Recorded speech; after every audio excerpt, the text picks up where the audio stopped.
Hello, class. Today I will be discussing the film Paris is Burning for my Dance Appreciation final project, which was completed by myself, Lizette Saldivar, and Heather Martell.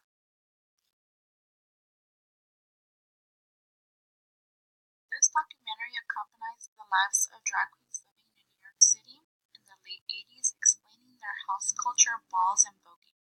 This shows groups from each house competing in these balls that take place from the world of fashion and the life of luxury that was so out of reach to many. The film also touches on issues of racism, poverty, sex work, and just the overall struggle of being a woman of color or a trans woman of color.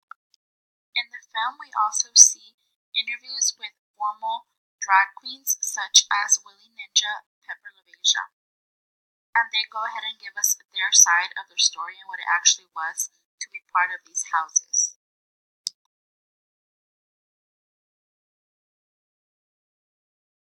One of the subjects that we chose to do our project on was dance as a social unifier.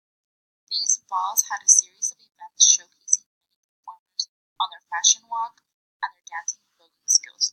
Balls brought people of the LGBT community together to a place where they were free to come as they were and to be accepted into a family.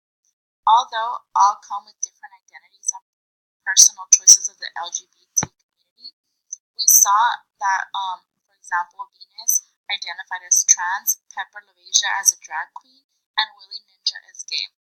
So, although they were all part of this community, they were not all the same, and we saw that they were all accepted regardless.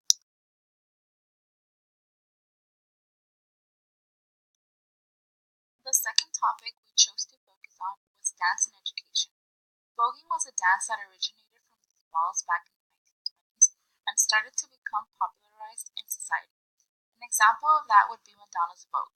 They educated people about their culture through voguing. The most renowned voguer was Willie Ninja, who was a beautiful dancer and showcased his skills at many balls and was later recognized. And he is seen voguing in Malcolm McLaren's music video called Deep in Vogue, as seen at the end of the documentary. Through showcasing their voguing skills and mainstreaming it to society, they have brought awareness to their culture and have been educating outsiders to embrace these balls and their freedoms. Towards the end of the film, you can see a ball going on with white reporters and a camera, people filming the events and interviewing some of these drag queens, putting it on air for the entire world to see, which was a really big deal because at the time they had been so underground. Throughout the film, we get to witness how dancing was used for more than just entertainment, but also to educate society on the LGBT community. The film goes into great detail about the lives of the dancers and the not so glamorizing aspects of being a trans woman of color.